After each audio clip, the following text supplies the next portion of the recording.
Steez 0-calorie iced tea I'm drinking. So good to go. Chris Uppel and that Steez. It's not a bird, it's not a plane, it's Superhero Slate. It's a modern podcast where we talk about everything that's great, like movies, TV, superheroes. It's Superhero Slate, oh yeah. Hello everyone and welcome to Superhero Slate, the show where we run down the latest superhero entertainment news. We love TV, movies, and superheroes, so let's talk it all out. My name is Chris Dillard. And my name is Mike Royer. And this week we're giving you all the reveals from DC's Fandome. Ooh, finally some juice to talk about. That's pretty much the whole damn show. So I'm not going to beat around the bush. We've got a Wonder Woman Cheetah, if we're going to look at that. A longer, more adult Justice League. I'm using air quotes. You can't see this. Our first look at the Batman and more. Yeah, I was going to try to do a little bit at the beginning of the show and just say oh, we don't have much to talk about this week, but we have this little preamble at the top of the show, so that joke it wouldn't really work. We both have to be on the skit, Mike. You can't just do the skit without telling me. Yeah, and it's just it's not just a lot of news. We have a lot of I would say premium AAA news. Yeah. This is a little peek into my childhood. Is my mom used to manage a video rental store, back when VHSs were a thing.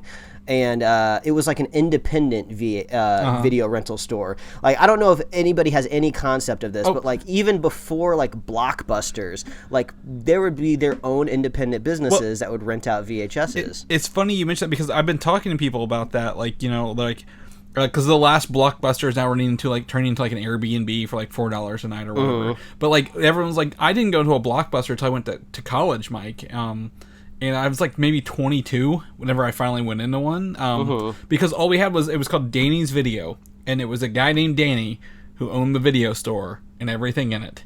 And that's what he did.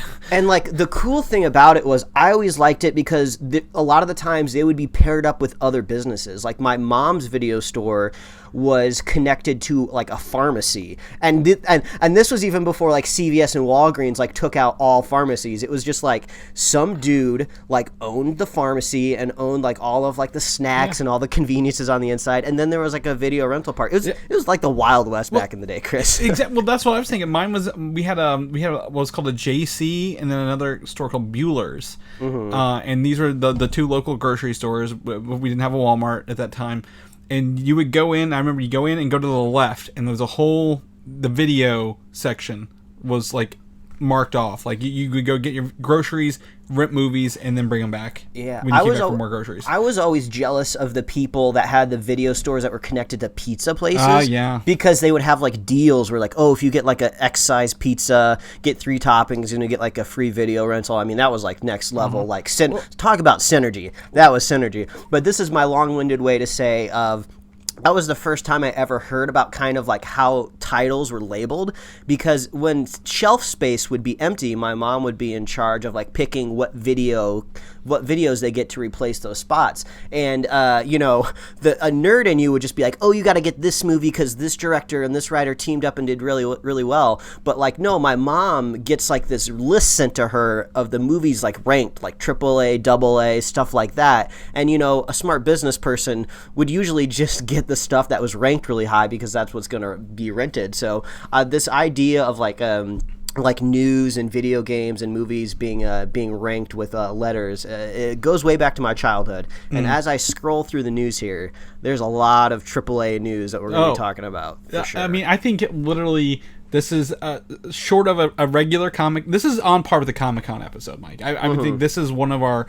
premiere episodes with the content we're going to be covering, and I'm absolutely in love with it. And it's funny to before we move on to the next thing here, because I think the next thing is very relevant, talking about VHSs, is I'm actually just purchased a capture card to digitize VHS tapes for my family. Ooh, fun. So I literally have one sitting on my desk right here, $12, runs RCA's in, HDMI out, and I'm going to be capturing some VHS tapes. But I had trying to find a VCR in 2020 is probably one of the hardest things you'll ever do.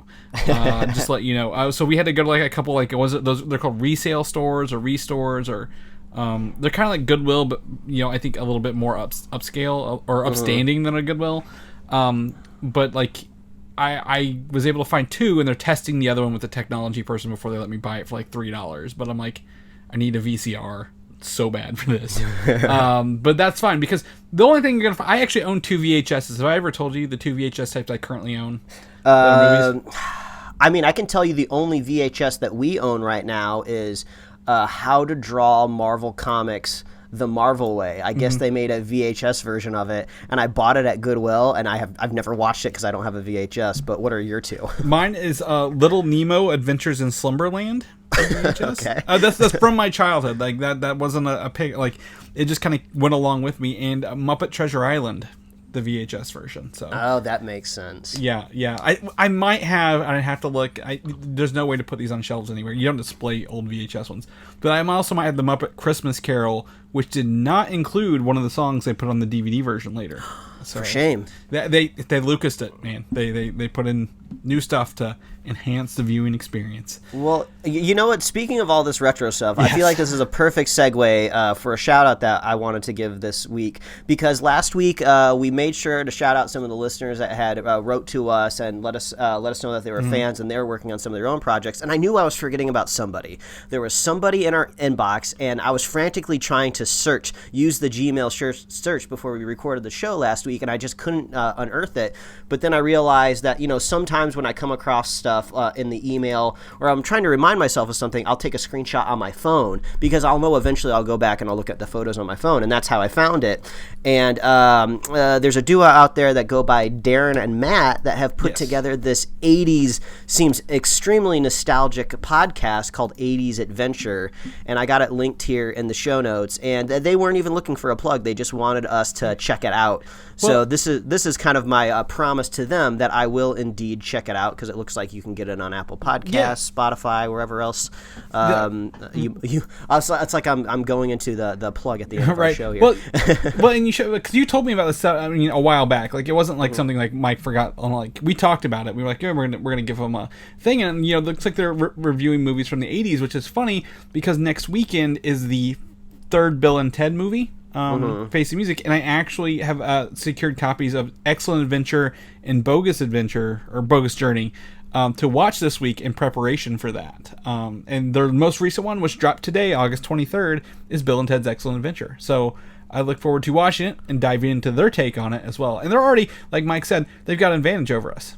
Yes, they have an advantage over us. They have 2 very unique accents, especially since they're talking about kind of American nostalgia over here. So you guys are going to have no problem getting American listeners, because when you have a different accent, we're already giving you guys more credit than is due, just because we think you're smarter, because you have a more intelligent accent. So you got that going for you. But yeah, I'm totally on the 80s train right now, which I'll talk about here in a minute in the corn stream. But yeah, I'm going to give we're going to give your podcast a listen. And you guys are super nice. You said you weren't even looking for a shout out, but guess what, we're giving it to you anyway, because you're fans of the show. Boom, roasted. We're giving out free shout outs left and right, just like Chris is giving out gum codes. Yeah, exactly. For the Avengers game. Well, it's funny. I mean, you have your things here in order, Mike, but I think I might move one of yours to the end if we can, because there's 2 things here, because you're mentioning the phrase train, right? And I don't know if you're familiar with this, but we play Call of Duty, and there's a train in there now. And that train, I like how you're weaving these segues together. Yeah. I died on that train just the other day when I was playing solo, so I got a grudge against the train right now. Yeah, well, the funny fact is, I'm playing. My wife's like, "Is that train outside?" I'm like, "We don't live anywhere near a railroad track anymore." But you used to. But we did. Both of the apartments we had before we bought the house were next to the train. Those were staples in our podcast before we. Well, 2017 before we moved. So sometime the train is a savior, because I was no, I wasn't. I think I was playing. Maybe I was playing quads. I was playing the mini battle royale, to where it's up to 4 people. Yeah. So I was just running around like an idiot by myself, and I see like these 4 guys like running on the top of a building. So of course I think it's a good idea to shoot my Pila over there, thinking I could possibly kill all of them with one shot, even though I'm like so far away. And then as soon as I whiff the shot, they turn around and they all start shooting at me. So I start running. And then I hear the glorious sound of the train honking. I'm like, oh my God, there's my escape. And like a movie, like there's like this one area where I can jump off, I make it on the train, and then like, oh man, I'm safe. But then I hear the sound, Chris. I hear the sound effect of somebody dropping from their parachute. And I'm just like, oh god, no, that's got to be right above me. I turn around, some dude like lights me up with his like LMG. I'm like, oh god, no. So it's rough out there on trains. Well, we had a win this week in Call of Duty as well. I forgot. Yeah, we did. We Chris, did. Chris taking out a trio all by himself as I'm dead in the gas. Well, that was like the third time you died at that point, right? Because you were out, and then you dropped in. I said, "Don't drop on that chopper, Mike." And you're like, "No, I'm dropping on the chopper." Yeah, and I just miscalculated the parachute. That was on me. Yeah, and then we brought you back in again, and you died again. It was a fun time. We had a good time with the other games, but that's not what we're here for. Mike, tell me about speaking of trains, the Infinity Train. That's what I was going for. What is the Infinity Train? Is this a Marvel movie? Was it about Thanos? So Infinity Train is a Cartoon Network show, which I believe has gone exclusive to HBO Max for season 3. Who knows if it's also being cross promoted on Cartoon Network? I'm not really sure, but finally got around to watching season 1, and this is like a unique kind of situation where it's a cartoon anthology where each season kind of uses a similar premise and I suppose a similar kind of environment, but brings in new characters, which you don't see that often in animation, because usually animation is expensive. You want to reuse character models, you want to reuse animations, so it's usually not good to swap out your main character after just 10 episodes. But that being said, each episode is only about 11 minutes long. I think each season is only 10 episodes, so you could sit down in less than an hour, binge a whole season. But I finally watched the first season, and I have to say it was actually really cool. It kind of fits in this kind of this weird murky ground that sometimes is called teen swim. Like not quite old enough to be adult swim, but I would say a little too advanced for a younger crowd that might not appreciate some of the more mature themes, where this first season kind of deals with a child and their parents being divorced, and kind of the analogy of how you go through that being on like an infinity train that you're trying to escape. But I'm going to go ahead and recommend the first season for sure. I'm going to go ahead and check out the other 2 seasons. I don't know if all of season 3 is up there on HBO Max, but if you have HBO Max and you're looking for kind of a slightly more mature cartoon show that you could definitely sit down and watch with your kids, check out Infinity Train. There's some legit funny jokes, some references to some older nostalgic stuff. Like each train car on this train is themed, and they go into some really fun themed trains, and they poke some fun jokes at that. So I'll recommend that. Have you watched the most recent season of Rick and Morty yet? No, not yet, because it's not on HBO Max, fool. There is. I don't know why I'm being so aggressive to you. Yeah, I don't know either. Damn. One of the episodes is about it's called the plot train or something like that, and it's like different plots of different things. So that seems very similar to this. Yeah, and also a couple years ago there was an episode of Adventure Time where Finn and Jake get stuck on a train where each train car is themed differently. So I think that's just an idea that I guess a lot of people come up with, like, oh, a train car. What if there was a lot of them and each train car was themed? I mean, even what is it, Bong Joon-ho's Snowpiercer? Yeah, Snowpiercer. Is that Bong Joon-ho?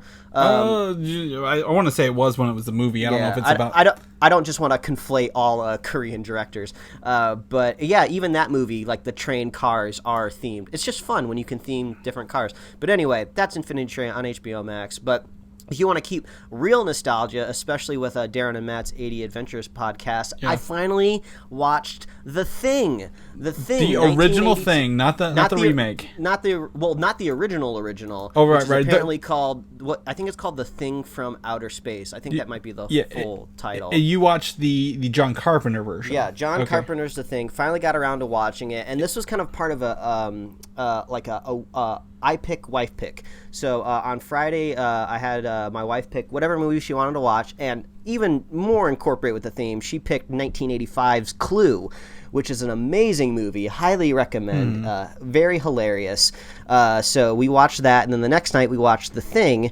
And I have to say, I was very much looking forward to this because I've had this on my list forever, and I was super excited to see all of the practical special effects, because that's honestly what people really talk about with this movie, is the really awesome, just practical, gross, gooey stuff that they put on film. And I had kind of low expectations for the prop designs and stuff, just because, this was back in the 80s.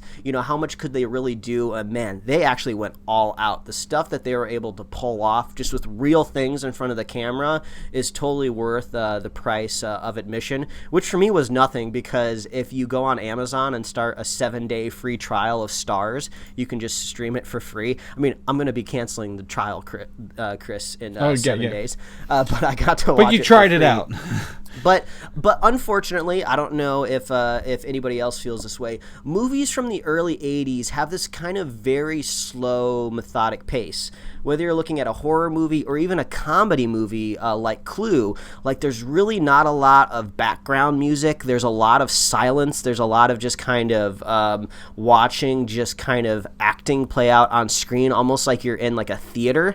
So that's kind of weird. You almost kind of need to like get yourself out of like the current generation of films, even back to the 90s, where not everything was scored. So I don't know if maybe I needed to not be laying down on the couch after a heavy meal, because I got a little sleepy during the film.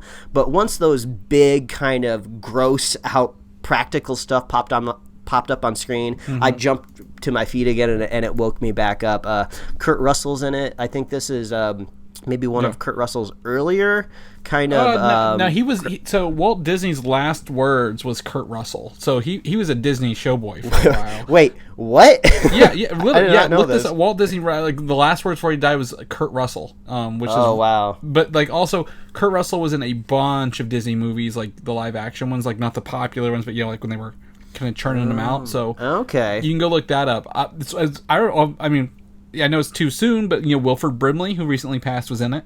Oh yeah, that was wild seeing him, because I mean, I don't think a lot of people are Brimley files that go out there watching his whole catalog. Cocoon 2. But it took me a minute to go like, oh, that is Wilford Brimley, and then I connected these neural pathways in my head of just like, oh yeah, he is in this movie. I knew that ahead of time, but he looks, even though he looks like an old dude in the movie, he looks so much younger than what I'm used to seeing him with those. What is it, like a tabby cat, or what's the flat-faced cat that has the really long like mustache? That's the Brimley that I am more aware with. The diabetes Brimley. Yeah, but anyway, the practical effects are just so on par. So even if like you don't totally jive with like early 80s stuff, you'll really enjoy the practical effects.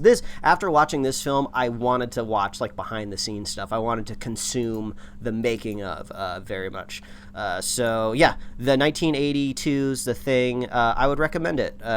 But rolling into, I think, overall, the best thing that's happened in the last week, maybe the best thing that's happened maybe all summer, and that's including the Umbrella Academy. So this is high praise just after one episode, is everyone's gotta watch Lovecraft Country on HBO. Episode 1 just premiered last week. Episode 2 will be dropping tonight, August 23rd, whenever you might be listening to this, but Lovecraft Country is just, it's a ride.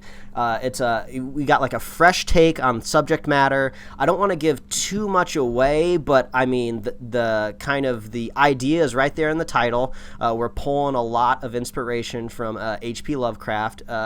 This is set in, I don't know the exact time period. It may have popped up on screen, but it's briefly after World War I, because one of our main characters is a soldier who is kind of freshly home from the war. I don't know exactly how long. And then to connect it to our show here, the female lead was the actress that played Black Canary in Birds of Prey. Because the wife and I were watching Smollett Bell, I believe. I'm sure you know better than I do. But we were watching it, and we're like, who is this chick? Why does she look so familiar? So we looked it up, and it's like, oh, okay. Now I can talk about it on the show even more, because we can connect it to something superhero related. But man, it's a wild ride. It's great. You got to stick with it till the end. It just makes you want to roll right into episode 2. So I'm really excited that now we have something that we can watch week by week in this household. Well, Lovecraft Country, I think one of the producers is Jordan Peele as well. Yes. I think J.J. Abrams is also attached in an executive producer role. If I had a nickel for every time I've heard an ad for this week, I would have a lot of money. But it is one of the few shows HBO is putting out new. So I've heard a lot of good things, and I plan on watching it. I just haven't got around to it yet. Yeah. I'm worried. I don't want to oversell it just because there's 9 more episodes to go, but just based on how well they handled the material and the writing and how they developed the characters so far, it's just great. And the first episode seems to be a little bit of an XL episode. It's like an hour 10 minutes, so I feel like they had so much to get off in one episode, they had to add an extra 10 to it. So yeah, I mean, the wife and I are super excited to check out episode 2 tonight. So please start watching Lovecraft Country, because I feel like by the time episode 10 comes out in 9 weeks, everyone's going to be in love with this show. So, man, we are just being spoiled right now with good TV, because The Boys season 3 will be dropping here soon. Yeah, 2 weeks. September 4th is a busy. Sorry, season 2, not season 3. Yeah, season 2. Yeah, I know what you're saying. But like they already renewed for season 3. But yeah, I mean, September 4th sounds pretty good. But the next thing you want to talk about, so this is something I've seen a lot of. I know it's free on PlayStation 4, but I've not had an opportunity to. I haven't downloaded, I haven't played it yet. So tell me about Fall Guys. Yeah, I had to inquire with the group chat about this game because it came out of nowhere. I think it released maybe 2 weeks ago, and now it's like the number one thing everyone's talking about, which is just crazy to show you the marketing potential of a free game. People will jump on it right away. And I was like, guys, what the hell is Fall Guys?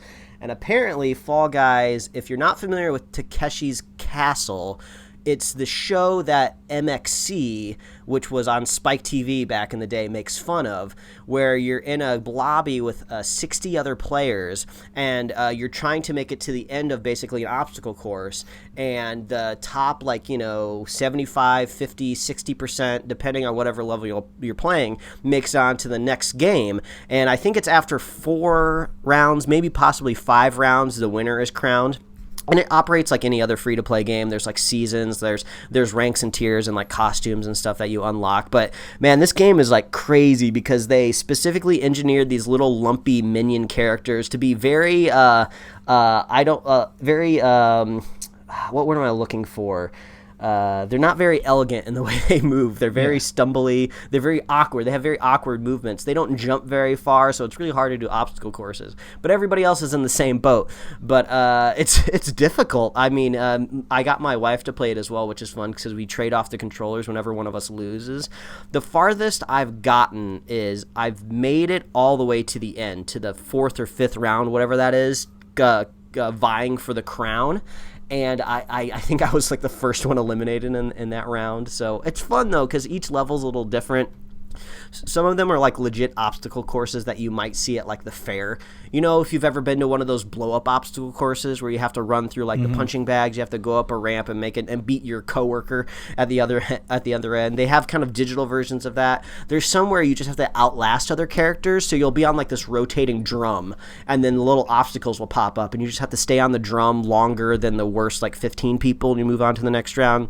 And then they also incorporate games where they put you on teams and you just have to be not the worst team. And there'll be games like, steal the eggs and make sure you have the most eggs in your corner, or steal the other person's tail and make sure you're wearing a tail to make it through to the next round. So it's really fun, very easy to get into, but man, it's difficult. I've yet to win. I mean, hell, I've yet to win a battle royale on Call of Duty on my own. Yeah. So but I mean, it's free. There's no investment in it. It's free with PlayStation Plus. I don't think it's a free game right out. Yeah. So that's Fall Guys. It's taken over everywhere. We talked about this a little bit. You know, it's prime for marketing crossover potential. There's I forgot, is it Peabody? Is that his name? There's some sort of Portal 2 character. I forgot their name. Well, the shorter, stouter turret is one of them. So that's in there, and it sounds like a big party game for people to get into. Speaking of, before I forget, we're gonna talk about Fortnite next season starts on Friday or Saturday. And it is Galactus and Thor are coming to Fortnite. Galactus. They're going full. They're going full Marvel crossover. Like Galactus is coming to eat the Fortnite universe, and Thor is coming to warn people. So I'm expecting a full Marvel season next. I was gonna say, like, are they shrinking Galactus? Well, I mean, they shrink him to human size all the time too. But that's fine. But I thought that was pretty cool. But I played the Avengers beta, the third and last open weekend for the game. And I got to play a lot more on PlayStation, Xbox this weekend with people. Played with listeners of the show, Adam Nemec and Superfan Jim. Different characters, different stuff like that. And I had a really good time. I maxed out my Black Widow character. She's level 15, power level 45. And I found out you can... there's I forget, there's a thing called DNA chest, Mike, you can get. Like, you go beat a level and you get a DNA key to open up a DNA chest and get this wicked gear. So I'm very, very excited for this to come out in like 2 weeks. So if anyone, I mean, if you're listening to this on Monday or after, it's too late to play. But I mean, I'm very thrilled for this game, Mike, and I'm hoping you pick it up. One of the listeners of the show, Jason, he said he's going to get it now. So I'm hoping to see more people on when this comes out in a couple weeks. This is not the last time we're going to be hyping video games during this specific episode of the podcast either. No. Yeah, that's pretty much the start of it.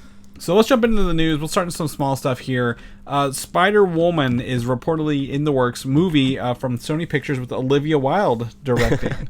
I like how you say small stuff. This was like big news before like the fandom happened. Yeah. And this in my opinion is great news because all you need to do is I think head over to Hulu right now and watch Booksmart, which is Olivia Wilde's most recent film that she directed, and Booksmart is great. I mean, it's not really in the same realm, I would say, of a superhero movie, but you can see that she totally knows how to direct. There's some really unique shots in that film, and also it's just hilarious. It's just great. Like, if you need like a more of a modern telling of like Judd Apatow's like Superbad, or if you just want to see like teenagers on the cusp of going to college right after high school, it's a great addition to that kind of like franchise, and she did a great job directing it. So the fact that she's being pulled in to direct a movie that's superhero related makes me really excited. Of course, I think like both of us, we're both a little trepid when it comes to Sony Pictures Spider-Man movie, just because, you know, Marvel Studios, the MCU is,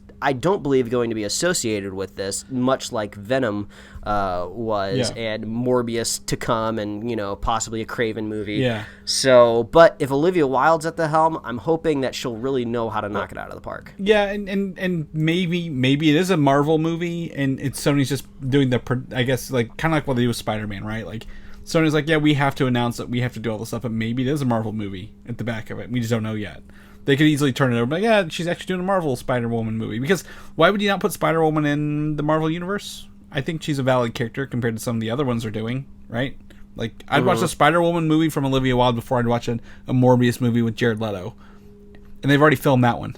So yeah, it makes me wonder, are they going to kind of go the espionage route with Spider-Woman? Like, you know, is it? Yeah. It seems like it's probably going to be Jessica Drew. I mean, she's the most iconic incarnation of a Spider-Woman.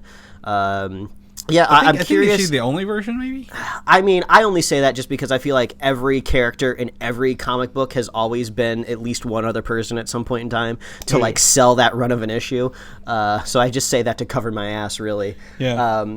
But it makes me wonder how the broader public is gonna accept a Spider-Woman. Not because it's a woman, it's because she's not really a Spider-Man powered character. Like, how are they gonna feel when they go to a movie and she's dressed head to toe like a superhero and she's not shooting webs?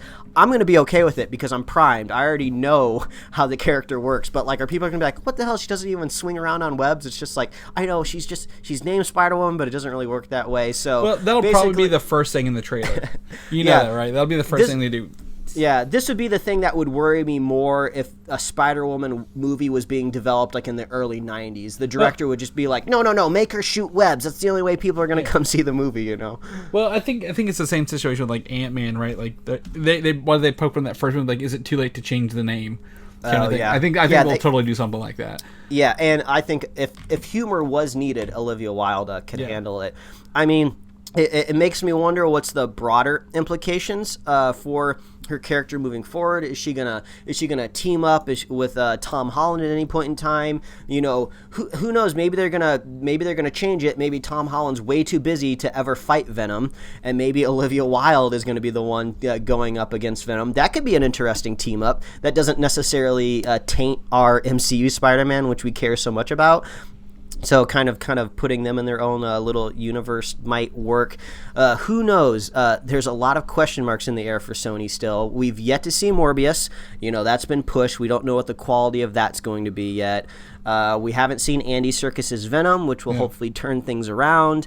There's still a chance. They're in this moment where they could kind of make a turn and make me kind of open my arms. They haven't really, I guess, done horrible yet. Like middle of the road at most. The ship is not sunk. Yeah. They can still bail themselves out with a bucket of water. Yeah. By God, they're shoveling. They're shoveling. And that's just to say critically wise. Yeah. Venom made plenty of money, so that's not the problem. Yeah, and people did like it. It's just when you got other stuff out there that's a little better. Where do you put it? Mm-hmm. New Mutants tickets are on sale for that, Mike. If you're brave in the movie theaters, supposed to be out this Friday. They're pushing this theater release, and if they're pushing this theater release, it only makes me think of one thing: there's going to be an online option coming soon. Yeah, it makes me think. Like we've said it like a million times. This technically needs to come out in theaters, but how soon? Till we see it on VOD. I shared an article in our group chat over the weekend from the AV Club where they interviewed two epidemiologists who are very I would say very trustworthy when it comes to viruses, since they literally do it for a living. And they were kind of asked, if what's your opinion? Should movie theaters open? And if they had to be open, what's the best case scenario for people going to that theater? And one of them said, no, theaters absolutely shouldn't be opened. And one said, if they had to be open, they absolutely shouldn't be selling concessions because no one should be removing their masks because you're locked in a box. You're literally locked in a room with unproven kind of air circulation. And people are going to be taking off their masks, eating stuff. You don't know who was sitting in that chair before you. You don't know 100% sure what the cleaning methods are. And also, the cleaning methods are left up to just part-time employees who, probably don't care as much about your health as they do about their own, and just not wanting to be in that theater longer than they have to. But there's there's way too many question marks in my head personally for a movie theater. But at the same time, if you're in a really, really small market, even in normal times, I remember, we both grew up in kind of very small towns, and there would be times where I would go to a movie on opening weekend, in the middle of a day on a Saturday, and I'd be like the only one there. And I was like, this movie just came out yesterday and no one's here. So I'm not telling people to roll the dice, but I guess I'm not going to go and berate somebody that is just like, well, no one's in this theater, why can't I go? If you can literally confirm that no one else is going to be there, I guess I can't rail on you too much. Well, I saw Avatar: The Last Airbender in the theater by myself. It's like 2010. So. Yeah, that movie's pretty COVID proof. I don't think anyone's going on that one, but I was there. Just weigh your options. I mean, don't risk your life for Russell Crowe's Unhinged, which I think he's the one that's really pushing to be the first to be back to theaters. So I don't know if that movie's going to be any good. And I think Tenet's next month as well. So there's some other movies, but New Mutants tickets are on sale. Hopefully, we'll hear about an online option, but they probably can't market it until it's in theaters. Like one weekend, I'm like, well, it didn't work. All right, here's your online. Yeah, because who's going to go to try to see the movie if they know they can just see it online like a week or two later? That's us. But that brings me to the next thing here, talking about streaming options. Disney Plus is rumored to be working on a more adult section of their app. And I say adult, like this is like R-rated movies or harder PG-13s. Yeah, I was just kind of imagining the XXX neon sign. Like that's, how they have those nice little animated logos for all their sections. This is Daddy's section, XXX. But apparently for this, it will require PIN code access. Okay. And that's where they're putting a lot of the Fox and MGM content going forward, and tons of 4K stuff. So that makes me wonder, is there kind of strategy for Hulu changing? Because that was kind of the narrative that everyone kind of assumed when Disney Plus was coming out, that all of this kind of edgier stuff, air quotes, would be heading over to Hulu. I definitely don't want Hulu to die, because I think Hulu is one of our most used streaming services right now in our household, and they have kind of percentage control over that streaming service right now. Well, here's the thing: I don't go to Hulu to watch a movie, right? That's my personal choice. That's what I just don't go to Hulu to watch movies. I go there to watch TV shows or serialized items. So if I had Hulu for TV and Disney Plus for my movies, I think that to me that would simplify my streaming options, and I think that might be where they're going. Just like, hey, we have one home for movies and then one home for kind of like all your TV stuff. That's not Disney. So MGM content makes me think: are they going to be putting the James Bond catalog up there? Because I know that the rights for all of those movies are all over the place. I don't even know who has them right now. Or it could be one of those deals where, like, Disney could own it, but somebody else has the streaming rights until, like, 2030 or something like that. But last I checked, MGM had a lot of Bond stuff under there. Yeah, they're still making movies. I'm pretty sure Bill and Ted Face of Music is under MGM, even this week. I'm just kind of looking at their list of movies here. Some of their more what's their recent stuff here? Oh, the Candyman movie. That's bizarre for me to think that Candyman would be on Disney Plus, even behind a pin code. It just seems so off-brand, Right. Like James Bond, I can see kind of being on brand, just because it's an action adventure movie. But James Bond, F's, he gets with the ladies that maybe would require a pin code. Yeah. So I'm just kind of looking through here. I mean, Creed 2 was on there. It was A Star Is Born. Like, those wouldn't be something you put, in Disney Plus proper. So I don't know. I mean, there's an option here. I think, like I said, again, how many streaming apps do you want to have, Mike? And would moving some things, not everything, because again, I agree, Hulu does need its own home because it's from different people. But would you want to have less app options, I guess, if you want to watch something? I mean, for me, not right now, because I'm still open for more. Like, I'm still waiting to get Peacock once it lands on Roku, because I gotta watch the MacGruber series that's going to be coming out soon. The next season of AP Bio, which was canceled on NBC, but luckily it found a home on Peacock, because that show is really funny. So there's stuff on Peacock that I want to watch, but they don't put it on the streaming stick that I have. So I'm just waiting for that to happen. Yeah. So there's that.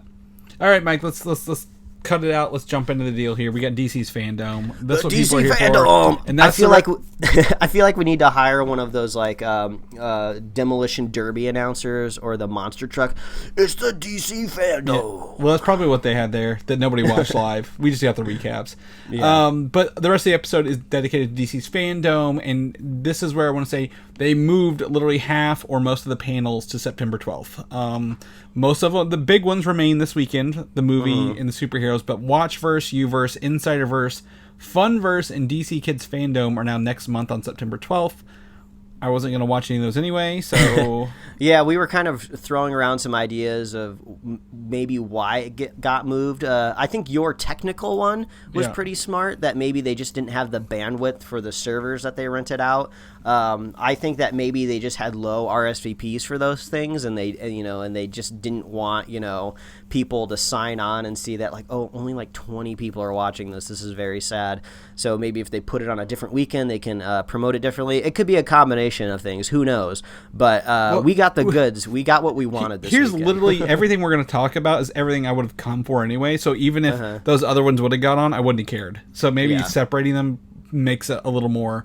It gets newsworthy. You get 2 weeks of news rather than 1 week of news. Yeah, you get 2 headlines instead of just one weekend. Yeah. So we're going to go in order of how things were revealed, not in order of anything else, not priority, but like this is how they started. And they started with the most recent upcoming movie, Wonder Woman 84.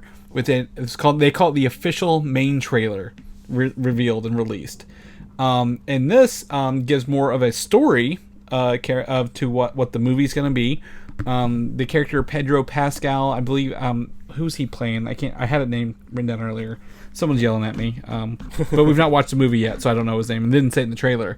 Is granting wishes to people around the world, it looks like. Yeah, I couldn't quite tell. He seems to be in maybe some sort of government office. I don't want to go. The White House, didn't it? Yeah, I don't know if it was the Oval Office, but he seemed to be on camera in front of a bunch of people. So I don't know if he kind of manipulated his way that way, or maybe he's already a wealthy guy, so he has access to that, whether he could grant wishes or not. I'm not sure. And it looked like Wonder Woman might have been in the White House later in one of the fight scenes. Yeah, there was kind of like a decadent hallway, if you will. And then she's fighting Barbara, I can't think of her last name. I should have looked this up, but this is not the biggest news here.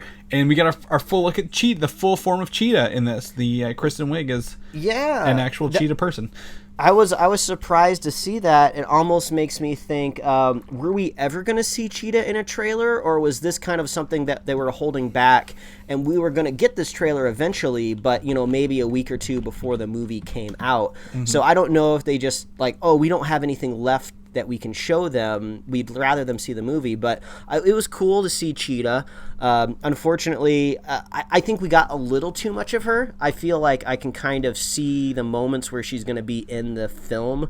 We got to see that she does fight Cheetah when she's in that full golden armor, which to me seems like a third act fight, so I kind of wish they maybe would have held that back, but who knows? Maybe they could be pulling an MCU and that literally never happens, or maybe it's not in that act and I'm just kind of telegraphing things out that don't exist. But I think she looked pretty cool. It seems like I don't know if she has the ability to transform kind of like the Hulk does, or maybe she slowly deforms herself into this animal creature throughout the film. From the story points, it looks like she's gradually getting the powers.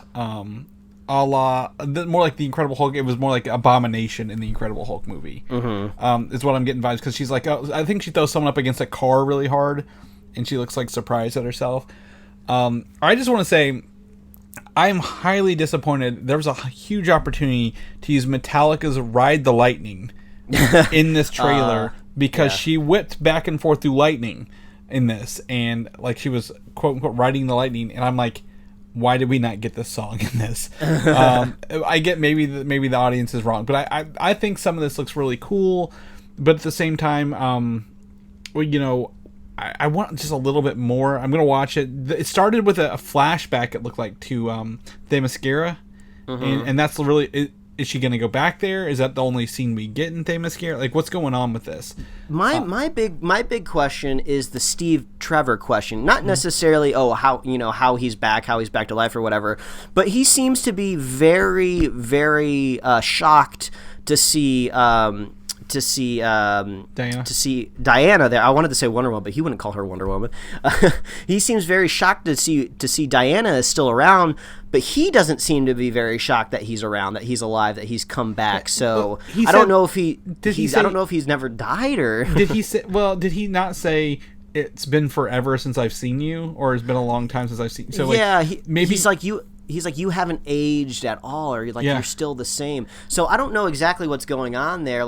Maybe he has been thrust into the 80s a while ago, but he also seems very unaware of the 80s stuff around him, because he's dressing him. He's like, wait, everybody parachutes now? That was a funny line, because he would be curious why people are wearing parachute pants. Well, he's the man out of water this time, where she was like the woman out of water in the first movie. Yeah, he's like the man out of water, but he doesn't seem too concerned about it. Yeah. So I'm really curious what's going on. I can fly and they won't find me. She's like, radar.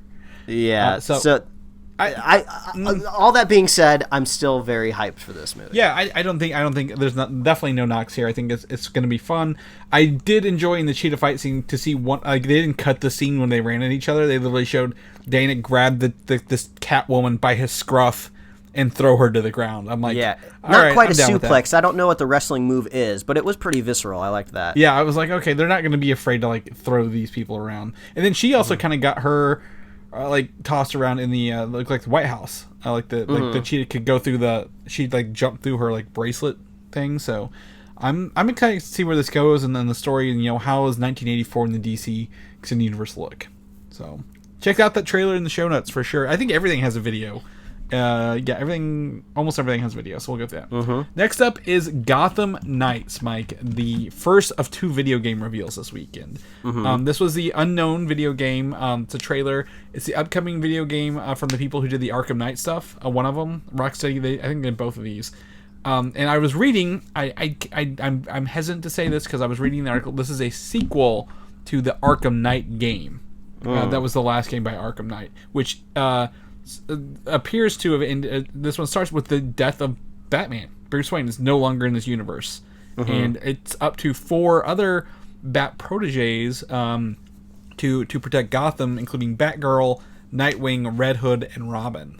I mean, if I was a betting man, I would bet that Bruce Wayne is not dead because he seems like the type of guy that would fake his own death for many, many reasons. But if he did end up being dead, it wouldn't be that big of a deal to me either way. But I wouldn't be surprised if maybe at the very end of the game, the original Cape and Cowl Bruce Wayne flies in to help you out. It's just like, well, we all thought you were dead. And he was just like, oh, I'm always 1,000 steps ahead of you. Yeah, he's like, that's what I wanted you to think.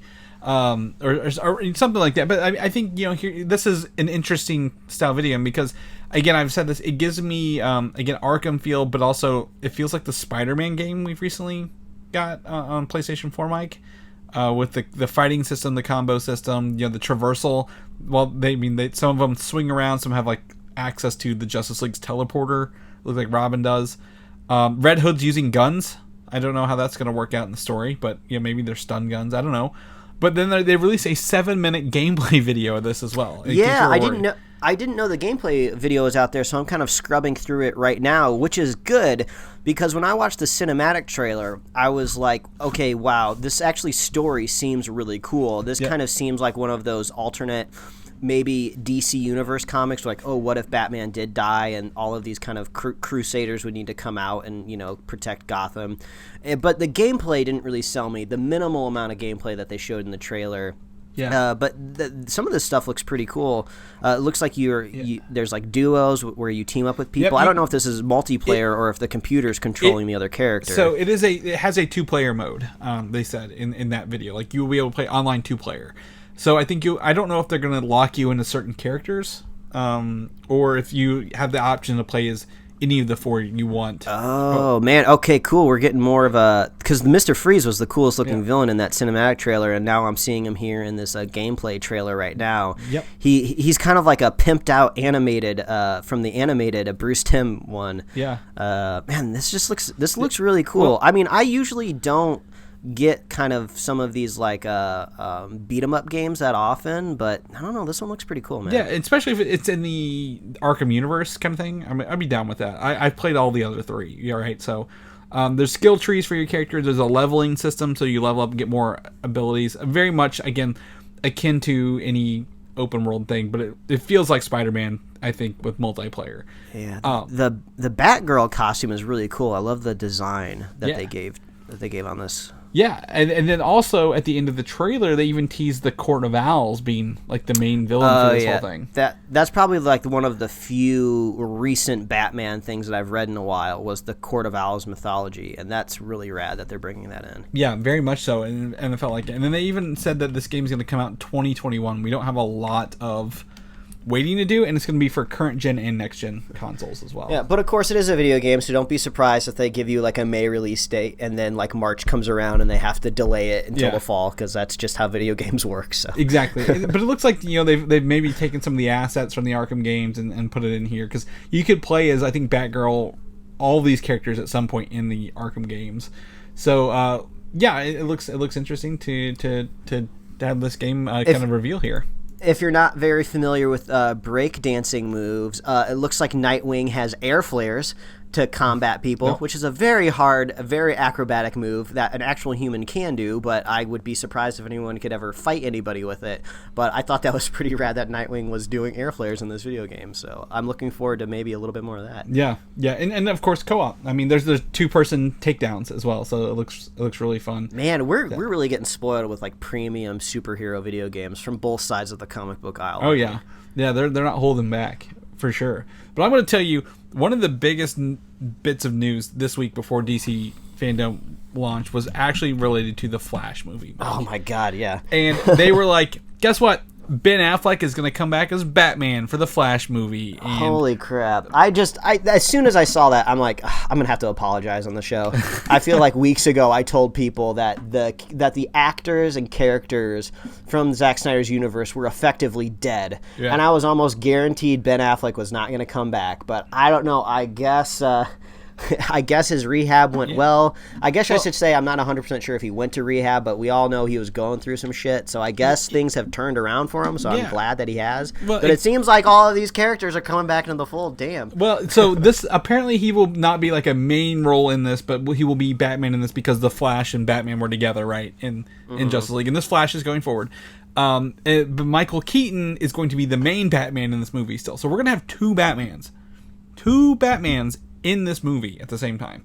For the price of one ticket. Exactly. And then they released some concept art showing the Flash in Michael Keaton's Batman universe.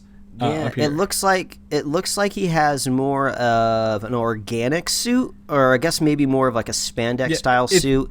Are you looking at the Flash? Yeah. Yeah. Yeah, he doesn't have the wire. It looks very like the lines are connected, like kind of going throughout his body, like the Speed Force. Yeah, so I'm not 100% sure what that's going to look like, but it's kind of cool to see that his suit is going to get an evolution, because that's one of the things I always look forward to in all superhero properties, whether it's TV or movies. I love to see the suits kind of change and upgrade and move with time, because I mean, like, they're superheroes. There's no reason for them to be wearing suits, but it's cool, so you might as well make them evolve. But yeah, and it's, oh man, Michael Keaton's Batman back there with his dukes up. I mean, this is just nuts. This is just bizarre. The big rubber suit and the flowing cape. I mean, that's true. And he's got the pointy cape too. I always forget that cape was very pointy. You know, it's not like kind of like a smooth kind of edge. Yeah, man, this is so cool. Yeah. So the Flash movie shaping up to be a huge ongoing thing, and set up at least not set but confirm a multiverse in the DC landscape, which prompted the next thing here, the DC Extended Universe, which is what we call the online version, which is apparently all of DC is now canon, according to the person in charge of DC Films. I think he might be Warner Brothers Films as well. So Walter Hamada confirms that DC will use a multiverse going forward to tell different stories with different actors. So if they get a good director and a good story, but it doesn't fit in the main universe, they will do Elseworld stories in a heartbeat. And he says that he feels confident that audiences will be able to tell the difference in character stories, like the different versions. So like you have a Flash on TV and a Flash on the movies, and he's like, yeah, people will know the difference for this. We're going to give you characters for character's sake. I mean, I definitely have opinions about this for sure, right? I figured you would be the most, because we've talked about how you crave someone at the helm, and you crave the continuity. Because the thing that's so magical about the MCU is everything is greater than the whole of its parts, right? You know, you kind of get these middle-of-the-road MCU movies every once in a while that are good, but, you know, on their own, they're just okay. But when you add them to this universe, and when you have these characters move on and team up in other movies, everything as a whole just gets lifted to this thing that you could never achieve by just doing these one-off movies, which it seems like is a direction that DC is going to be doing in different parts. It sounds like maybe some of these kind of splinters will have a little bit of continuity, but, you know, they tried it. It didn't work out well. They tried to rush their you know, connected universe, and it didn't work out well. So, you know, I guess this is an avenue for them to move forward and to make money. I mean, it didn't work, so, I mean, you kind of sit down in front of a whiteboard with a bunch of other smart people, and you think, okay, well, what do we do? Do we go back and try? Do we redo? Do we start from zero and start off from what Marvel did? Or we had these standalone, hey, we just made the Joker. It just made a ton of money. It's in its own universe, and we've already proven. For awards. Yeah, exactly. So it seems smart that we go in that direction. I just feel like in the long term, you know, are all of these things going to coalesce in the same type of magical way? Like, is DC ever going to put out a movie that ever reached the critical and just this insane hype that Infinity War and Endgame ever got? I mean, they don't have to. A studio in Hollywood does not need to make an Infinity War and Endgame to be successful and make money, you know, but, you know, for me as a consumer, I would love to get that again someday. I'd love to recapture that magic that was so special. So it's a slightly disappointing knowing that DCU might never get there, but it seems like we're still going to be getting cool stuff. So I'm not super disappointed. I mean, hell, we're going to get the Flash that's going back to Michael Keaton's Batman. That's insane. That's something Marvel could never touch. Right. Like, that's one thing, you know, we're never going to get, you know, the old Hulk TV show and the new Hulk, right? Like, Marvel doesn't, like, comparing them is easy because they're the same kind of superheroes, but, like, at the same time, like, you can't, like I say, breaking out of prison, you only get to go that way once, and then you're successful, and no one else can ever imitate that. So, like, the idea of shared universes, you know, Marvel succeeded and perfected, but how does that look going forward? Do we need multi-universes to have different, like, younger versions of characters because actors are getting older? But I think, again, like, due to the success of the Joker and due to, the hype of what we'll talk about, the Batman later, right? You can't have that Batman and then Zack Snyder's Batman exist on the same thing on top of that. So I think there's an opportunity for them to tell these stories and just make good movies all around and not make them connect. But if they wanted to, they now have an opportunity here because Andy Muschietti, the director of The Flash, has said that everything you've seen technically exists in the DC universe now. And that the TV show Flash, the TV Flash with Flashpoint and all the movies, like Flashpoint created this multiverse that now lets all these exist. And they could bring them in together at any time using that. Yeah, that I suppose. Multiverse. Yes, I suppose they always do have that one trump card, right? Where in like 10 years after they make all of these movies and some of the actors move on to other things, they start retiring, they want to do other stuff, they could always just pull the Flashpoint trump card and just bring it all together, which could be really cool and could maybe possibly reach the heights of Endgame.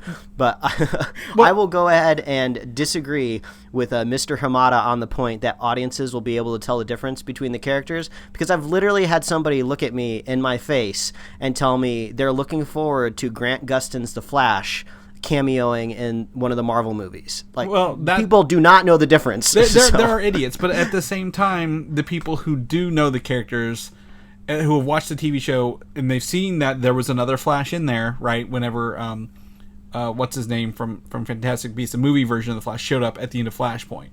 Like, Ezra Miller, yeah. Yeah, they know. I think the people who go watch these movies are going to be the ones who are buying the tickets will know and understand. I think what it comes down to is people might not know, but at the end of the day, they're still going to buy the ticket, right? They see a new Batman trailer. They see a new trailer for another movie, and, it's a different actor, but they don't care. Yeah. The brand's already bolded in there. People are going to buy tickets to see Superman. People are going to buy tickets to see Batman. They don't care who it is. And if it's a good movie, doesn't matter.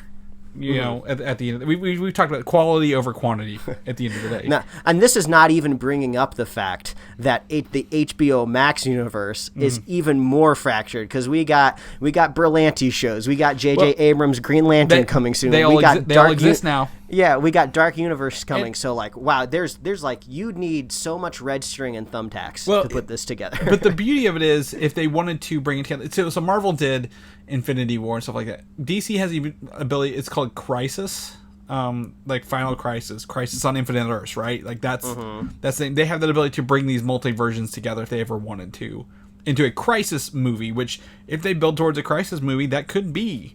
It may not be the cohesiveness for Infinity War you mentioned, but at the same time, like, we'll never see it. Like, will we ever in Marvel get all the different versions kind of come together that we have access to?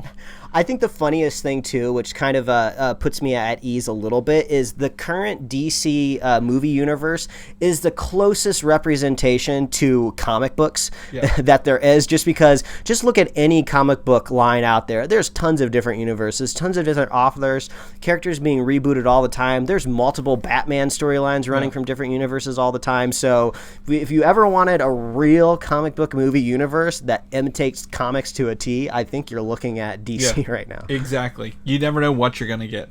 The other thing is, Hamada said that the Superman Red Sun movie is not happening.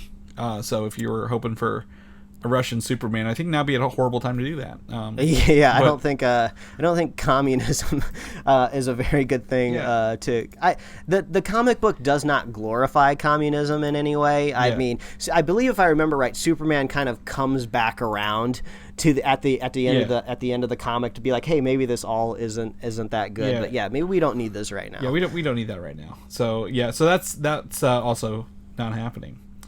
But we're going to shift gears a little bit. I'm going to talk about this. This is probably, I didn't watch any of these other trailers until I saw this one. This was the first one I watched, Mike. And that is James Gunn's The Suicide Squad teaser promo.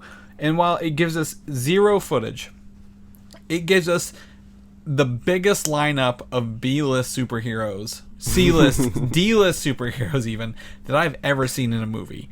And I'm going to tell you, I love every one of these things that I've seen so far. Oh my God, Michael Rooker as Savant, I believe that was the character's name. Yep. I'll just go ahead and say I'm not familiar with the character, but he looks hilarious in those sunglasses and the long white hair. Oh man, he looks like a rejected character from what was it, Red 2, which is bizarrely on the charts for VOD right now. I don't know why people are kind of reconnecting with that movie universe, but oh man, Michael Rooker looks hilarious. It's great. Yeah, so, I mean, Savant, so we'll go through it. So it starts off with Amanda Waller, Viola Davis returning from the other movie, right? And Joel Kinnaman returning as Rick Flag from the other one. So it is like I guess a loose sequel to the thing. And there's a couple other characters we'll talk through here. But like you mentioned, Michael Rooker, the usual suspects here for James Gunn. Michael Rooker is the character Savant. I don't know many of these characters. I'm not going to lie to you. I'm not going to fluff it up. Actor Flula Borg as Javelin. Who, if you know the Sentry, he looks like the most movie version of the Sentry I've seen so far, which is weird. Margot Robbie back as Harley Quinn with her new look, more red and black rather than blue and red. David Dastmalchian as Polka Dot Man. Now we're going to start getting a little weird here. Daniela Melchior, I'm butchering this, as Ratcatcher 2. King Shark in this, Mike. If you are a King Shark fan, this is your year. This is your fandom. This is true. I mean, I haven't seen a whole lot of the Harley Quinn show, but I know King Shark is a big standout in that show right now. Oh, he 100%. And then we have another topic about King Shark later. So King Shark. I think I'm just gonna go and say I think Taika Waititi's in this movie. I think he's voicing King Shark. Yeah, okay. That'd be pretty good. Idris Elba as character Bloodsport. I mentioned earlier, Bloodsport is actually known to be a Superman villain. So if we get a Superman cameo, this would be where I think it lives. For that, I'm going to go through here. The character Mongol by mailing, I don't know how to pronounce the letters N and G together, Mike, but it's okay. Peter Capaldi as the Thinker. Looks like he's got some electric. He looks like a villain on Darkwing Duck. Yeah, the Thinker was cool to see just because he was somewhat recently in the CW's The Flash TV show, so it's kind of cool seeing the Thinker get a little bit more street cred out there. Yep. Live action wise. Yep. Alice Braga, who's in the New Mutants, she plays a character called Sol Soria, which I think is a gender swap version on another character who was in more recent Suicide Squad. Pete Davidson of SNL fame as the character Blackguard. He shoots guns, it looks like. Nathan Fillion as the character TDK, who I think is Arms Fall Off guy. Man, I love Nathan Fillion. It's great to see him in the mix. One of the weirdest characters by far is Sean Gunn. This is my favorite one. Playing Weasel. It's such a weird, because at first if you don't know it's a weasel, it just looks like the fucking craziest cat you've ever seen in your life. Oh yeah, exactly. And like the thing is, like they make him a full human-sized weasel like body, and his eyes are so crazy. It's so creepy. I love it. I love it too. Like he's fantastic.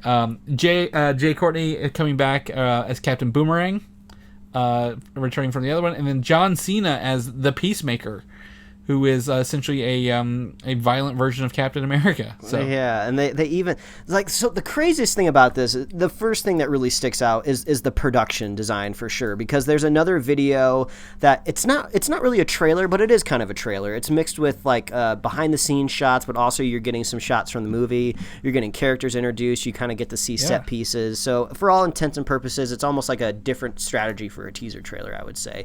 But it's described as like a 1970s gritty war film, but I guess it hasn't been confirmed whether it's in the 1970s or not. It is not. I mean, because if you're having like Rick Flag and characters and Amanda Waller come back, it doesn't seem to be. But all of the costumes kind of make sense for that period, though, the 1970s, right? I mean the Peacemaker, John Cena's character, is wearing that ridiculous helmet that like nobody would be caught dead in, even if superheroes were real. It's hilarious. It's polished like a bullet, and it has like these kind of like flares kind of coming off the side. It's so hilarious. And then just all of these designs, like I said before, like Polka Dot Man? Rooker. Yeah, Polka Dot Man is just crazy. So I mean, if anyone can pull this off, I mean, we know it's James Gunn. I mean, he's already done a cast of weirdos in Guardians of the Galaxy, and this is just upping the weird factor. I would say by at least a factor of 10, right? Oh yeah, 100%. I mean, this is absolutely wild.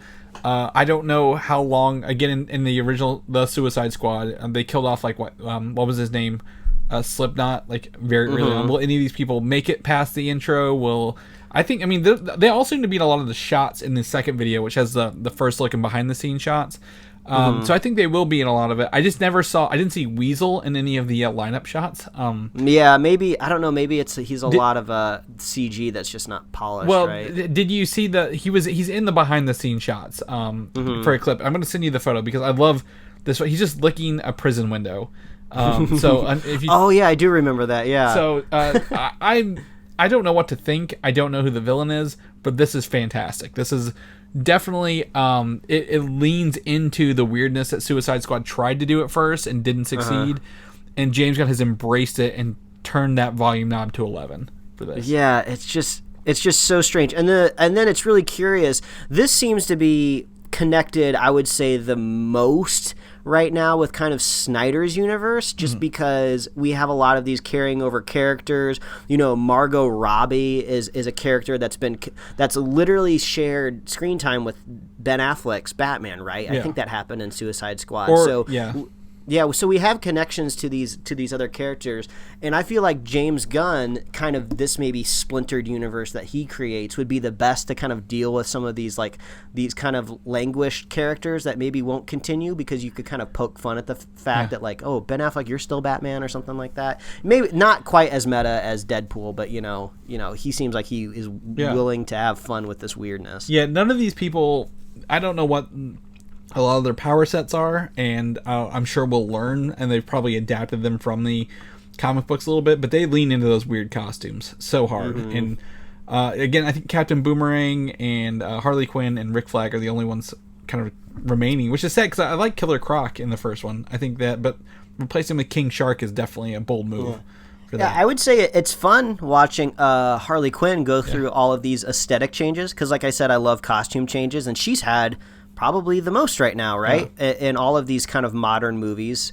What she was in Suicide Squad, she had a costume, maybe two, or I think she had two changes in Birds of Prey. She had a couple more. I mean, she had hers, and then she had like the feathery one where she was partying and stuff like that. Yeah, so she has all of these different fits. No, she also had two in Suicide Squad, because she kind of had that club dress, right? It wasn't like gold or something like that. She took it off the mannequin. Yeah, so it's cool to kind of see her go through all of these different iterations, because when she was created in the Batman animated universe, she only ever had one. She was just that one costume most of the time, and then she might pop up in a video game every once in a while and have a slightly different look. But yeah, it's been cool seeing her kind of evolve over time, just visually. Yeah. So as we get more information on this, we'll share it. This is looking to come out, I think, next summer, I think July. So I expect a full trailer if they keep their release dates, by the end of the year, first of next year. So we'll keep you posted. I think it's wild. You should watch both videos for this. The reveal of the characters, their outlooks, and then the behind the scenes stuff. And see that shot of Weasel, which is just fantastic. I love it. He's looking a window. All right, you ready for this one? Yeah, let's get into it. Justice League, Zack Snyder's Justice League, the Snyder Cut, whatever they're calling it. I don't know what they've legally called it yet. They've given us anything but a title at this point. And we got a trailer, a big trailer dropped on us here. But for some reason, it's in 4:3. I thought just the version that I came across, like on my phone, was just like, oh, did they crop this for Instagram? Like, no, I guess this is just an aesthetic choice. Yeah, so it is. It's got the curved. It's even got the curved edges, doesn't it? To look 4:3. Yeah, I don't understand. This is what I'm trying to say. Yeah. I don't know what's going on with it. But there's tons of footage in this thing. Okay. First off, Zack Snyder loves the song Hallelujah, right? I think this is like the third time he's used it, right? And this version is probably the worst version I had to listen to. But for people who are excited for this and want to see more of this, that's great. The first thing it opens with is a full look at Darkseid. Like, they are not holding back. The character Darkseid will be in this movie, Mike, and he will be in his full glory. And I didn't catch this, but at around 15 seconds in there, they actually referenced the Joker in the future state of the world. Whenever it says like the Justice League, there's a floating Joker card in there. Yeah, it's like a little card. But at the same time, I mean, the Joker technically was involved because Batman and Jared Leto's with the Bloody Robin and everything. Yeah. So he's putting in all these things here. We get the updated look at Steppenwolf. I think he's in a cloak at one point pretty early on, and then a big what we call the graphics card looking armor later on. Yeah, looking very much like the Steppenwolf that we saw in the Batman vs Superman deleted scene, or was it? I don't know if it ended up on a DVD, but it was a deleted scene they used as a preview for the next movie. Yeah, but it like premiered on YouTube or something like that. Like it was officially uploaded to YouTube before the DVD came out. I don't quite remember, but it's out there. Yeah, so we get an update look at Steppenwolf, and then there's a bunch of new footage that we've seen but never existed. Black Suit Superman gets some more time. It looks like the Flash is doing some time travel in this one as well. It looks like he's running through going to this different time zone where what's his name, Darkseid takes over the world.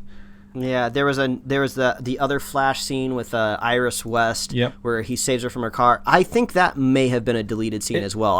They never released it because they cut out the Flash's backstory and Cyborg's backstory. Mm-hmm. So, but they definitely have teased that. We get to see Cyborg playing football, and then I think his dad looks to die in a different way than he did in the other movie. Yeah, I was trying to remember how his I couldn't quite remember how his dad died. Yeah, I couldn't either. But he definitely disappears. I'm still not sold on. Maybe they have more time to finish the effects of Cyborg, but I do not like. It looks the most CG of everything in this movie. Mm-hmm. For that, it's got some stuff in it. I'm not sold. I really hate how this trailer ends, because it feels like the Thor line in Infinity War or Endgame. Where he's like, Thanos has never fought me before. And Rock's like, yeah, he did. And he's like, well, he never fought me twice. And then this one, he's like, yeah, Darkseid's never fought us, or Steppenwolf's never fought us united. I'm like, it feels like the same thing. And I don't want to be a downer, because this looks way more interesting than the movie we got.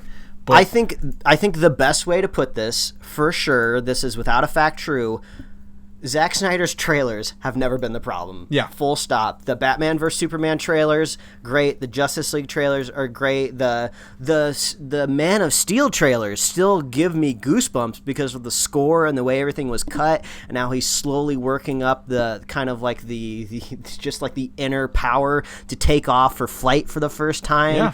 Yeah. With the Hans Zimmer score. Like, man, these trailers have never ever been the issue. Right. The issues have been within the story. So yeah, it's cool to kind of see that Snyder finally gets to break out all the stuff that he filmed and put it all together. He's obviously showing all the stuff that we didn't get to see before in this trailer. It's yet to be seen. We got to watch it. We got to see how it all coalesces and come together. Yeah, it's kind of weird. Like, yeah, how do you react to this trailer, right? Yeah, exactly. Like, what do you do with it? And so it's here. It's to watch it. It's coming out next year. But here's the best part, or I guess not the best part, the weirdest part. It will be released in 4 1-hour segments, and then as a single film. So technically, we were both right. Yeah, it seems strange. Like, what? Like, why? Like, are we going to be getting the 4 1-hour segments over 4-week time span on HBO Max, and then is the film, kind of the theatric Snyder cut, going to be released, I'm guessing, in a steel box with like an art book, and you're going to have to pay like $80 for it, would be my guess. Yeah, I mean, they're all of this will be on HBO Max, so if you stream it and you don't want to own it, that's fine. But how do you, like, why not just give us the whole thing? I mean, we've talked about this. If they do it weekly, this is 5 weeks, right? That's 2 monthly subscriptions to HBO Max. Or you just wait for the movie. So, I don't know. I'd pick one and stick with it, but it looks like maybe if they do it one a week, they're going to have some more time. I can't fathom it. But like we said before, they get weekly news headlines 4 weeks in a row, or 5 weeks in a row, possibly. Big reveals this week from the Snyder Cut. Mixed feelings for sure. It's cool to see Darkseid. I mean, because that's legitimately the first really new thing, is we get to see the first kind of full-fledged look at Darkseid. So that was cool. I'll admittedly agree it was cool. And up close, I mean, seeing the parademon shoot Batman's arm bracers. I think a lot of this was brand new footage. But like, I'm excited to see how it pans out and the differences. I want to know. Someone's going to do this very early on. The differences, right? Here's what was used. Here's what wasn't used. Here's the differences. All the YouTube essays that are going to crop up from this is going to be insane. Yeah, so I definitely want to see that. But it's coming. We can't avoid it. Even United, Mike. So Zack Snyder's Justice League on its way here. In an interesting way to unveil things, Black Adam was next on this list, and The Rock reveals it through concept art and gives an origin story of his character, but that's really all we kind of get. So he says pretty much, I'm not a hero, but I'm what they got, and even the wizard from the Shazam movie is present in this, fighting him. But I thought this would be cool for you. The art was done by Boss Logic and Jim Lee. Yeah, which I thought was really cool. Boss Logic, if you're not familiar out there, everybody, he's just kind of like this kind of like fan photoshopper, I would say, that has really elevated his presence online over the years.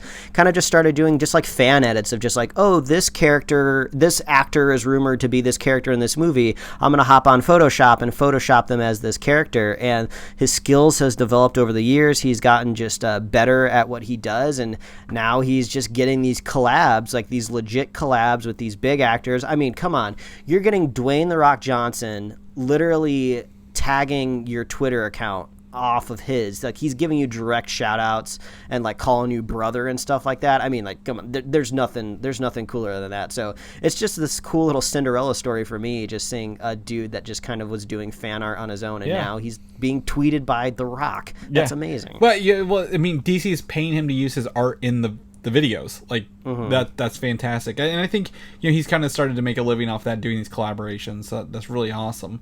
And then the second video they released with The Rock doing voiceover again was the Justice Society roster, confirming Hawkman, Dr. Fate, Cyclone, and Atom Smasher as the people in the Justice Society who work with him, who want to help Black Adam not become evil or the bad guy, which he inevitably will, I assume. So yeah, it seems like the kind of character they're developing here for Black Adam is he'll kind of he'll serve justice at all costs. Kind of like, seems like maybe a little bit of like a Punisher mythos, of just like he's gonna punish you how he sees fit, whereas like a true hero will want to see you like locked up or serve your time or maybe try to rehabilitate you in some way.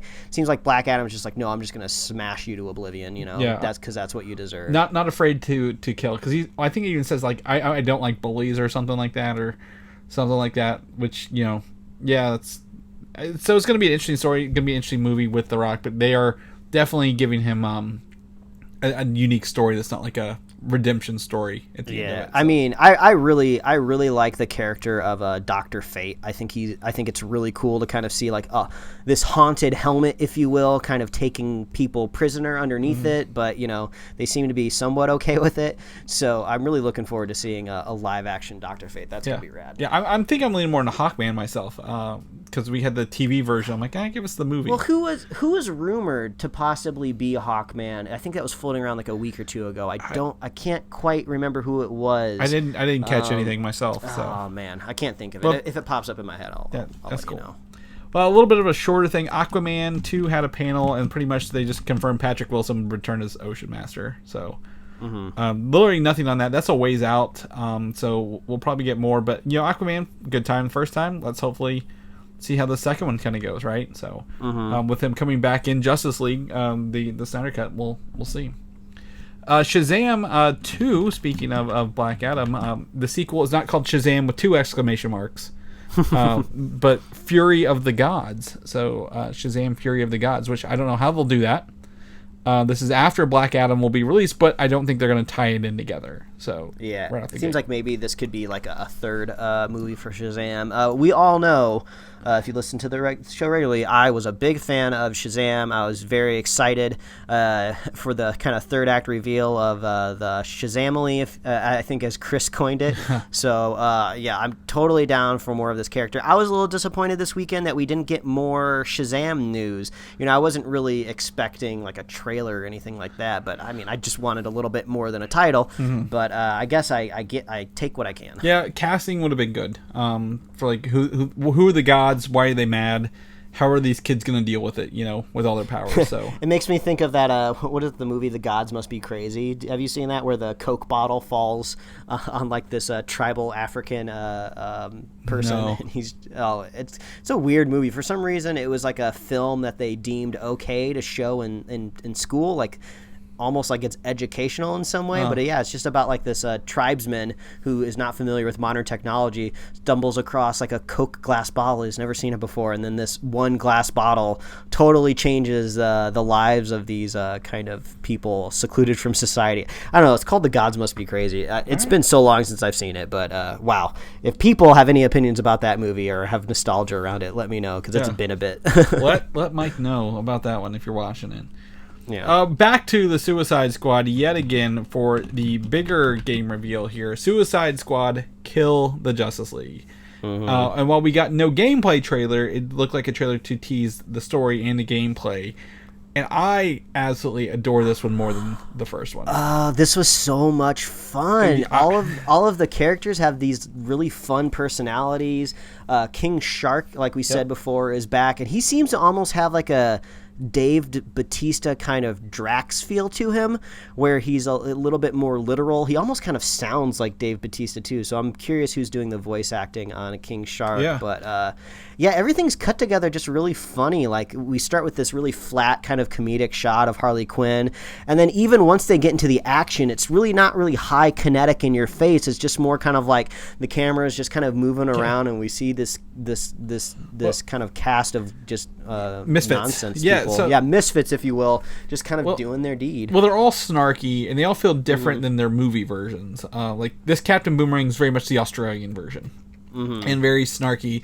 And, you know, they say Deadshot always says, "I never miss," kind of thing, and they even mock him. Like, they're trying to go, they gotta go through this town with these, like, it looks like Brainiac infested, like, minions, that they're killing off, like, just slackies. But, like, they're traversal, and Captain Boomerang is, like, teleporting with his boomerang when he throws it, which was really cool to see.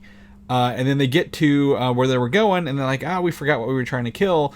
Come to find out, it's Superman, who looks to be possessed by Brainiac, some sort of Brainiac thing. And then what was it at the end?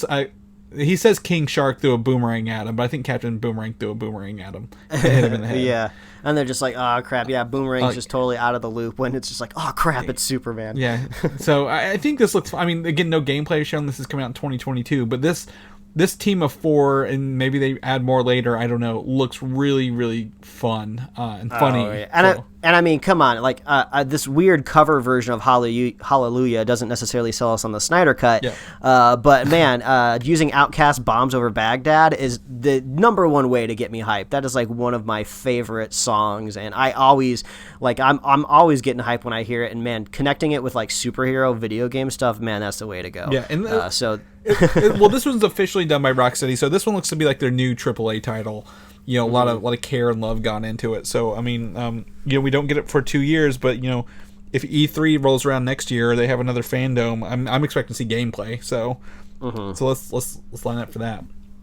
Lastly, the biggest bomb, if you will, that dropped over this whole thing is the first trailer for The Batman. No lies, no jokes. This is it. They started out with this movie by Matt Reeves, starring Robert Pattinson. And this trailer is awesome. This is unlike any other trailer I think we saw today or yesterday, this weekend, right? Like, yeah, this the vibes I got off this trailer is 100% Nolan Batman. Like, we are going back to like dark, gritty Batman, maybe even the grittiest he's ever been, which is totally on type with emo the characters. Batman. So yeah, I saw a lot of I saw a lot of emo Batman. You know, it's not really rubbing me the wrong way. No. But for some weird reason, maybe this was just my Twitter timeline, but I saw a lot of people going like, I don't care what people say, this Batman trailer looks really cool, or just like, you know, I might be out of the ordinary here, but I think this looks rad. It's just like, wait, there's people out there that weren't on board with Batman. I mean, Batman has the most track record of being closest to kind of like a James Bond style movie, where every couple years you just get a new guy under the cape and cowl. Right. I mean, as long as it's better than George Clooney as Batman, you can't go wrong. But what's interesting, I saw some of that too, and they were like, "Is it just me, or does this look good?" I'm like, "It's not you. It actually looks like a good movie." Yeah, it's a Batman movie. This all looks good. Nothing about this looks bad. It's a very dark film. A lot of shadows, a lot of blacks in this, like Batman. It feels. They said that this is a year 2 storyline, so he's been Batman for a little bit. We're not going to see him probably design the suit or anything, but it was inspired by Darwin Cook's Batman Ego book. I'm actually not familiar with that. I'm not either, but I believe wasn't Darwin Cook part of the Paul? Didn't he work with Paul Dini on some of this stuff? I'm gonna have to pull it up here because it looked like guess is as good as mine. Yeah, it looks very much. So he worked on The Spirit as well. So very, very, very dark. But anyway, the coolest thing out of the trailer for me was just because I had totally forgotten that we had shots of the Batmobile ahead of time, was when we got to see that thing light up and flames shoot out of it. I was just like, oh man, I totally forgot he's basically driving around a muscle car version of the Batmobile, and that was so cool to see that. I mean, this is probably going to be one of my favorite incarnations of the Batmobile so far, and I haven't even seen it do anything yet. I haven't even seen it drive as far as I could recall. Maybe there is like a quick shot of the Batmobile moving around. Yeah, it breaks through a wall, I think, at one point. But I mean, watching this, I mean, seeing him was it beat up the thugs there? He was like, he's like, who do you think you are? He's like, and he beats him. He's like, I'm vengeance. I'm like, oh, he's an angry Batman. He's a very angry Batman. But the suit looks cool. What's his face? Bernard from Westworld. I can't think of the actor's name who plays Commissioner Gordon in this. Looks good.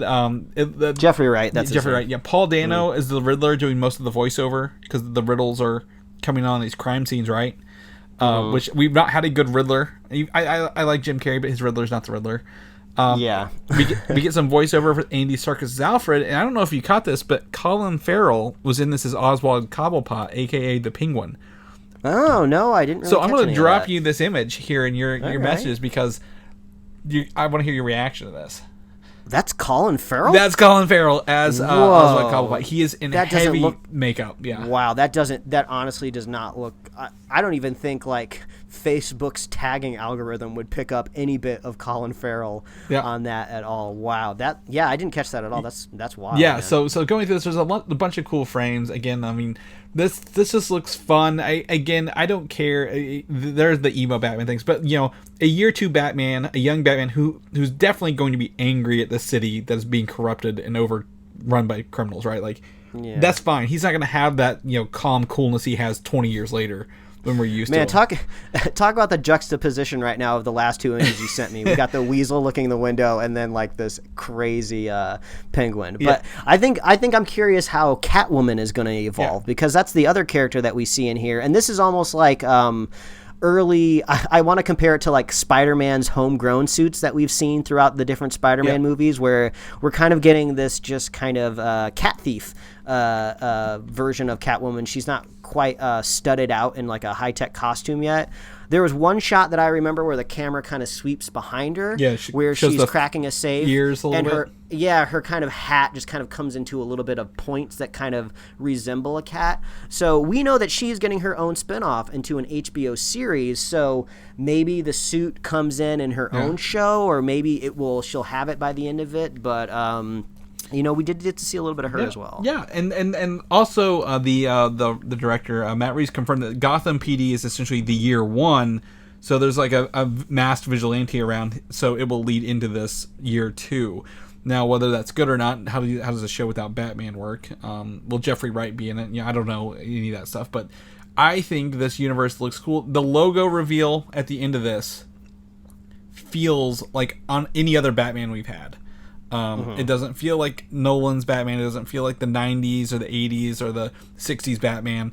This feels very unique. Like, it almost feels like not the Batman Beyond, but like an early 2000s Batman animated like cartoon. Like the way the letters come in, I absolutely love it. Feels like it stands on its own. And we've not had that in a while, Yeah. So, and with all of this, it has been confirmed that this Batman is detached from everything else. Yes. There's no carryover. It doesn't seem like this is going to loop around in some weird way to the Joker movie that came out. This isn't, part of Aquaman's universe or anything like that. This is its own thing. It's developing its own universe. Would it be wild maybe if in some future version we could get a new Batman versus Superman? Who knows if that could happen? They could create their own Superman type of character. Maybe they just go really crazy. I mean, this is just total fan theory, but we talked about the Red Sun earlier. What if that version of Superman shows up in this Batman, and that gives them even more reason to fight each other, even more than the original comic book version of it, where they had to kind of contrive a way for them to fight each other. I mean, that's just total hearsay from my own brain, but I mean, they could do crazy stuff like that because it is its own kind of splintered verse, you know? Yeah, exactly. I mean, they have the ability. They could bring him into the other one if they ever wanted to, but like, you know, if this is successful and this does well, there's a huge opportunity to you kind of jump off, start its own foot and start a whole new thing. And it looks to be doing that kind of thing. I'm very, very excited for this Batman. Yeah. The only kind of downside, the only kind of bad vibes I get from this is it's just more Batman, right? I mean, imagine a world where the MCU never took off. Imagine a world where the DCEU never had all of these other movies. Like, this just almost kind of seems par for the course with our Batman worlds, you know? Like, imagine, Christopher Nolan's Batman films ended. We've had a lull for a while, and then the studio's like, all right, let's kind of bring Batman back. Let's start our own little Batman thing again. So it just kind of seems like a Batman movie playing around in a universe that is kind of ignoring that we've had all of these other superhero stuff franchises kicked off. So I'm just not seeing the X factor right now, right? This just seems like more really good Batman, which there's absolutely nothing wrong with that. But like, I'm trying to see the X factor, which, you know, you might not see in a teaser trailer. Well, and also, I just thought it was funny that this is a teaser trailer that's like 2 minutes and 24 seconds long, right? I mean, like, come on, teaser trailers, used to be 30 seconds. They upgraded to like a minute 30, but this is like a full trailer, right? This is just the first one. Well, if it's a teaser in that there's no story, right? There's absolutely no story here. Because I think they've only filmed maybe a third of this movie. So the fact that we're able to give us this so far, maybe it's stuff that never makes it in the final film. But at the same time, this is literally they've only filmed a third of it. So hopefully we get more as it moves along. It's supposed to be October next year, and it looks like to be a solid outing from Batman all around. DC Fandome really came through this year for us, Mike. They gave us the Comic-Con we didn't get. And we got to see trailers. We didn't just, there were a few things where all we got was kind of like title reveals or concept art, which we were kind of expecting that. But man, to get a Batman trailer, that makes your whole virtual convention right there. Exactly. And, over a year out. So they were like, hey, here's a very long look at a movie coming out.